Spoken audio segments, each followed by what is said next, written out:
This is just an exercise, but 225 Medical Regiment have tried to make it as realistic as possible. With support from the 2nd Battalion, the Yorkshire Regiment, they're involved in an operation to capture an enemy village in the Paramali training area. And it's not long before they're dealing with casualties out on the battlefield. This is part of the medics' final assessment, testing their ability to provide what's known as Role 1 support. That's emergency treatment on the front line. We have two parts to this exercise. Firstly, we have the clinical side. Doctors and nurses, they're looking at the medical treatment that our clinicians are providing to make sure that, they're doing it correctly, and they're assessing all of these scenarios. From my perspective and from the commanding officer, we're looking at some of the command and control aspects to see how the OC and the troop commanders are dealing with the situation, because we put them in quite a testing situation here, under a lot of pressure, with lots of casualties, in a tactical environment, and it's how they deal with that. 140 medics are taking part in this exercise, from squadrons in Dundee, Glenrothes, Leicester and Sunderland, and they have no idea what kind of casualties to expect.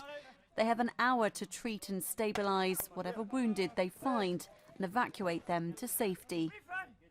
Well, today I was on the search team, the medical search team. We were attached to the infantry, following them, and any casualties that were called, we would be the first on the scene to treat them. It's hard to keep managing, especially keeping calm under pressure is quite a bit of a struggle. It's a juggling act almost, but it was amazing. It's the first time I've had hands-on training as realistic as this. It's the first time I've worked with amputees in action, who are real amputees obviously, and they get dressed up in other kind of makeup to make it as realistic as possible, and it's as close to the real thing as you could get.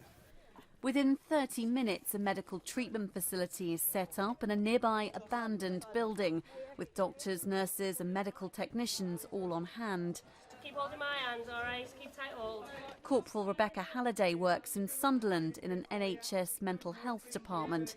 She's never encountered trauma cases like this before, but she's quickly put to the test. We've just had a double amputee through who had 2 legs off, who needed to have a fast put in through his chest, so that we were able to flush, because he never had no legs, he didn't have no radial pulse, so we have to push fluids through his chest, which is extremely painful. So obviously I offered a lot of support through that, whilst one of the nursing officers was manually squeezing the fluids through his sternum.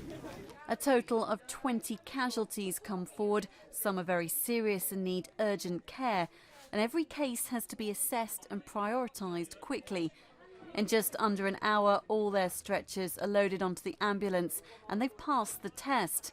It's the end of a busy exercise, but one they're not likely to forget. Carla Prater, Forces News, Paramali in Cyprus.